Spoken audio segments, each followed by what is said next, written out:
රළ බිඳෙනා වෙරළ අත්දරලියූ ඒ ඌරටා මැකී ගියත් සයුරු දියෙන් හිතේ ඇඳුණු එසේයා සංසාරේ දුර ගමනක අපි යලි හමුවන දාට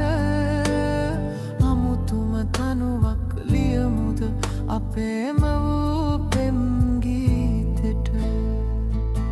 සඳදිය වරගලා හැලෙනා නිසල රෑ යාමේ මතක පොතේ